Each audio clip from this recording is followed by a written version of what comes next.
When have you ever gone to the stadium to buy a Hurricanes mug or a Dolphins mug? Never. Nobody wants to tote that thing around. But if the Dolphin had a goal or a chain around his neck, you'd be more inclined to buy it because it'd be a collector's item. Yeah, if it was off.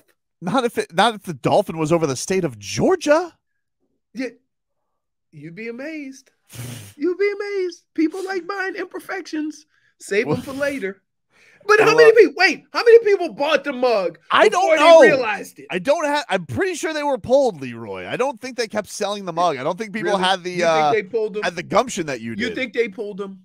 I think they did. If they were selling them, you think they pulled them? Yes. No. No. People are about money. Let's see. I think they're going to bring them back. Let's see. An official one sold trucks. I don't see any new stories or updates on it. I'll look. I'll continue to. People I'll continue bought to look it. into it. I'm sure people did buy it. The guy holding the mug bought it. We'll take a quick break. We'll hear a little bit more from Mike McDaniel. He has his review of Tua's game after watching the film and his thoughts on taking on a Ravens team that's dealing with some big injuries. Get to that next. Yeah, just pain. It was pain everywhere. Who cares about them? I don't believe everybody heard Marcus's traffic report, but did you, just so Leroy can hear this text, most importantly? Yes. Can you read the text that came in, Marcos, Sure. from the great father? I would love to. It says, my daughter is 6 years old, and she's been listening to the Tua songs since she was 2. She knows the entire song, even the Chris Sims can go to hell part. Hashtag goals. That's a good dad. It's a good dad. It's a good dad. I mean, assuming it's a dad, it could be a mom. Oh, could be a mom. Could be a mom. That's true. So I apologize. It could be a mom too, but Good you parent. know what? Good parent. Yeah. That's a good parent.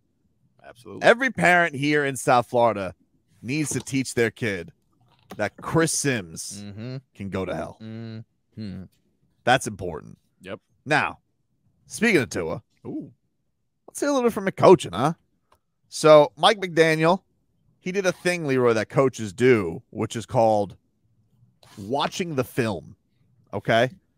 And he has watched that film, and then he has answered questions about said film about his quarterback, and says that Tua, at certain points in this game, was covering for his ass.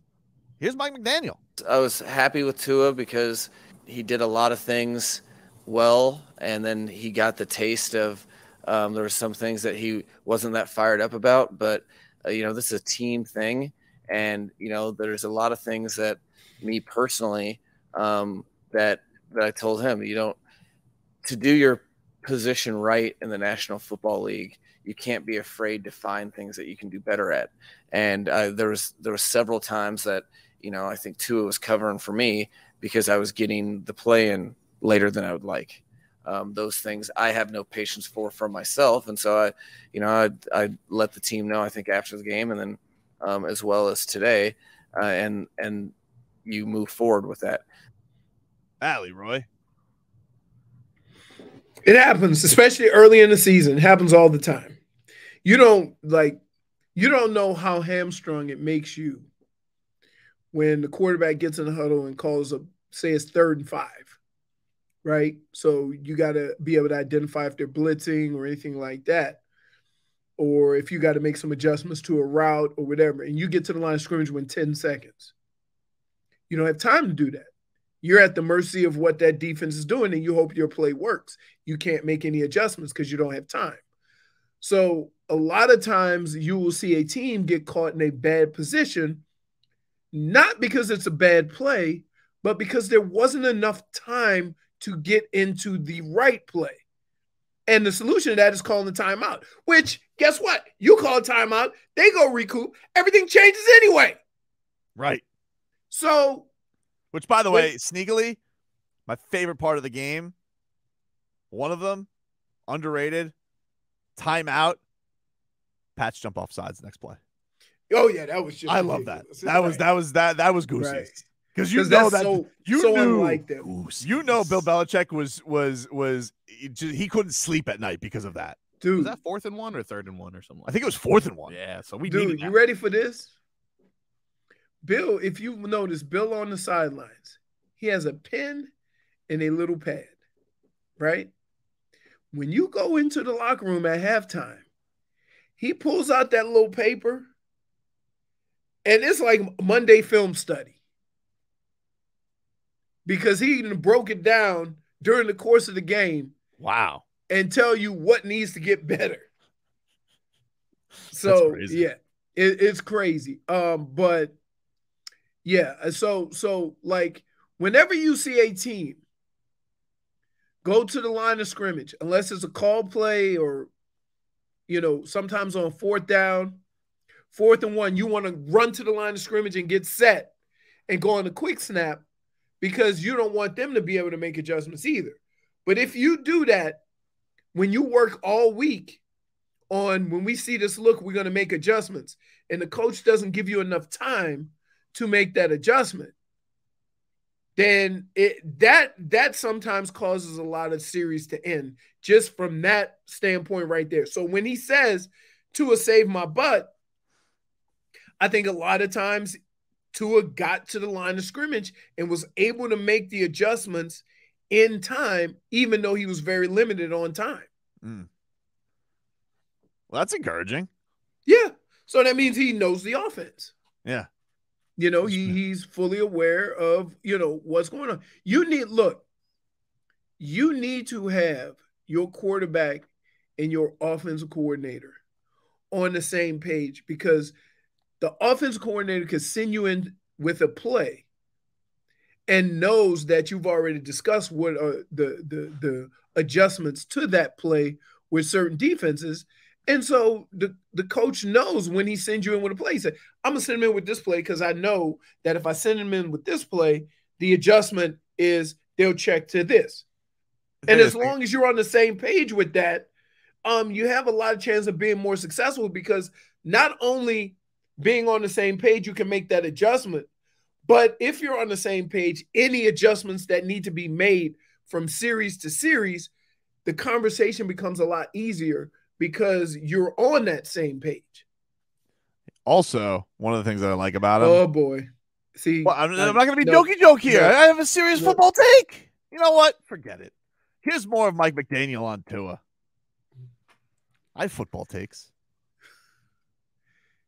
There's some things that I think he's done in practice that he didn't do exactly the same in the game.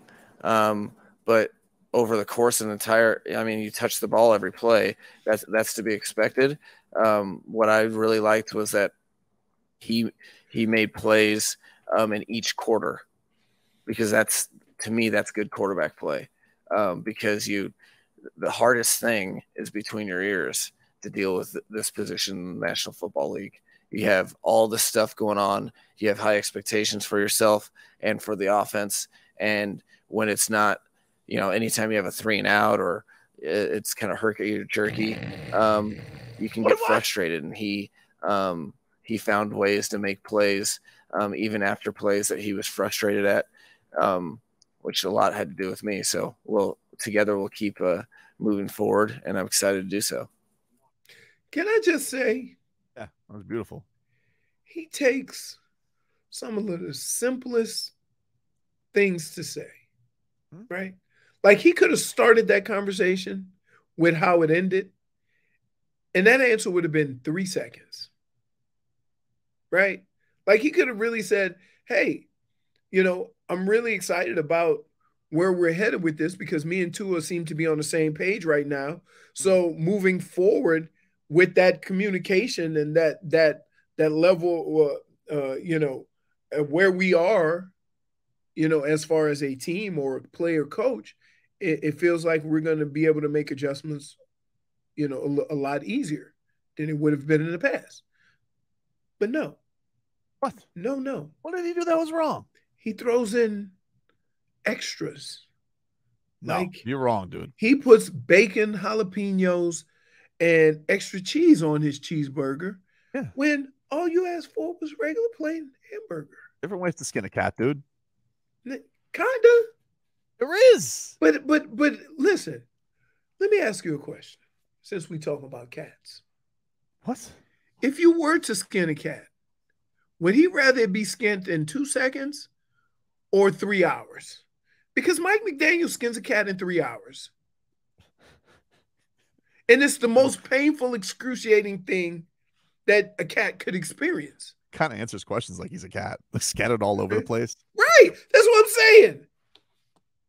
He's torturing the cat. I'm just like, go ahead on and end it, bro. Just end it. Just let it All be I over. heard there. I can confirm. Yeah. What was that? Sorry, Coach? I can confirm that I will confirm when it's confirmable. Exactly, dude. Exactly. Genius. Dude, I have never undefeated Leroy. never listened to a guy that at times I have absolutely no idea what he's talking about. No. And he probably loves it. He's an undefeated genius. He's undefeated. He's an undefeated genius. While I'm figuring out what he just said, he's moving on to the next comments. That's right. That's right. Look over here. How many hey, question. I wonder how many people in there asking questions after he got done answering them has said, yeah, but you really didn't answer my question. I don't know. I know that every one of his press conferences appears to be 23 minutes long, which is got to be the longest in Dolphins history. Oh, really? Oh, my God.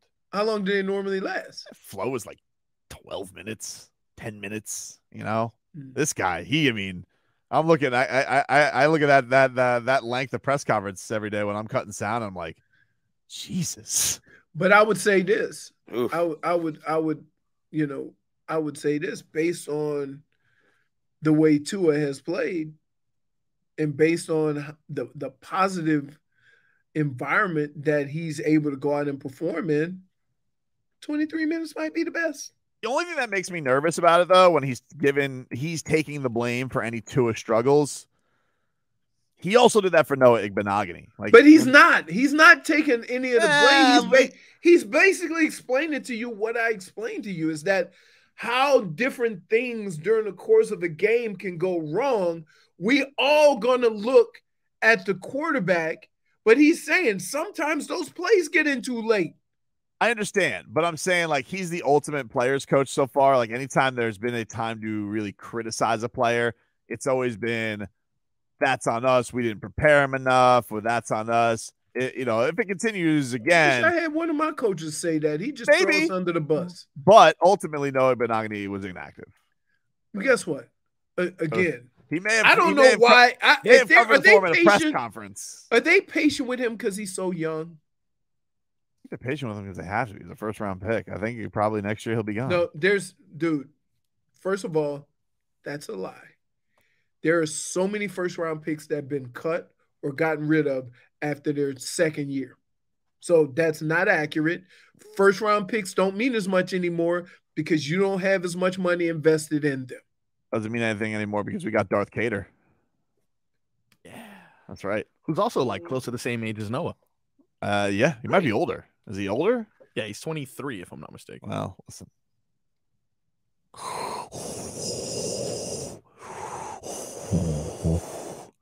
Noah, I took your what's scary? Spot. What's scary? There's people that breathe like that normally. The mouth breathers. I feel like Ed Orgeron snores like that. Oh, yeah. He's breathing like that in bed. You think he talked to his sleep? Oh, yeah. That's what he says. Ray Charles can see that, brother. Time to get to our favorite Tuesday game. The damage is done, my friend. This is next. Damage is done.